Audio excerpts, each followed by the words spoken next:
তিরুবনন্তপুরমে air ইন্ডিয়ার বিমানে বোমাতঙ্ক। Air India 657 বিমানে বোমাতঙ্ক। তিরুবনন্তপুরমে এমার্জেন্সি ল্যান্ডিং, সমস্ত যাত্রীদের নিরাপদ দূরত্বে সরানো হয়েছে। এয়ার ইন্ডিয়ার বিমানে বোমাতঙ্ক।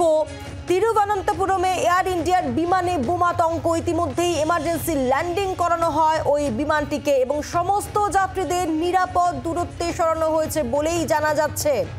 এয়ার ইন্ডিয়ার 657 বিমান এবং সেই বিমানেই বোমাতঙ্ক। ইতিমধ্যেই এমার্জেন্সি ল্যান্ডিং করানো হয়েছে ওই বিমানটিকে এবং সেই বিমানে থাকা সমস্ত যাত্রীদের নিরাপদ দূরত্বে সরিয়ে নিয়ে যাওয়া সম্ভব হয়েছে। রাজীব চক্রবর্তী রয়েছেন আমাদের সঙ্গে টেলিফোনে প্রতিনিধি। রাজীব, আর কি জানা যাচ্ছে, কিভাবে বোমাতঙ্ক ছড়ালো, এখন এই মুহূর্তের কি পরিস্থিতি? দেখো, একটি বোমাতঙ্ক ছড়িয়েছে এবং কেরলের তিরুবনন্তপুরম বিমানবন্দরে সেই বিমানটির জরুরি অবতরণ করানো হয়েছে। এয়ার ইন্ডিয়ার 657 সেই বিমানটি তিরুবনন্তপুরম এয়ারপোর্টে জরুরি অবতরণ করানো হয়েছে এবং যেহেতু সেখানে বোমাতঙ্ক রয়েছে, একটা থ্রেট কল এসেছে এবং সেই একটা ভুয়ো কল কিনা সেটা এখনো পরীক্ষা করা হচ্ছে এবং বিমানটি পরীক্ষা নিরীক্ষা করা হচ্ছে। তার আগে সমস্ত যাত্রীদের সেই বিমান থেকে নামানো হয়েছে। সবার আগে বিমানটিকে একটি সেফ জায়গায় আইসোলেশন বেতে নিয়ে যাওয়া হয়েছে।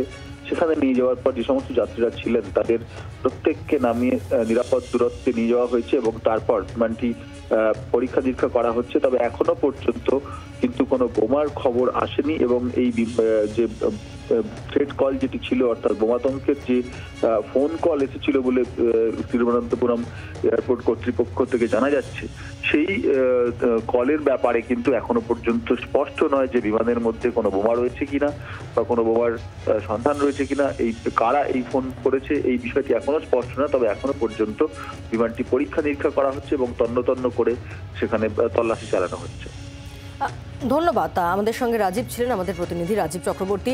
একটি ফোন করা হয় এবং সেই ফোন কলেই বলা হয় যে বোমা রাখা হয়েছে এবং এই খবর শোনা মাত্রই ওই বিমানটিকে এমার্জেন্সি ল্যান্ড করানো হয়। কিন্তু এখনও অবধি কোনো রকমের বোমার কোনো হদিশ পাওয়া যায়নি। তবে কে বা কারা কোথা থেকে ফোনটি করেনি সেটি এখনও জানা যায়নি, একেবারে প্রাথমিক স্তরে রয়েছে। ইতিমধ্যেই নিরাপদ দূরত্বে সরিয়ে নিয়ে যাওয়া হয়েছে সমস্ত যাত্রীদের। বাংলার আওয়াজ, বাঙালির আবেগ, জি 24 ঘন্টা।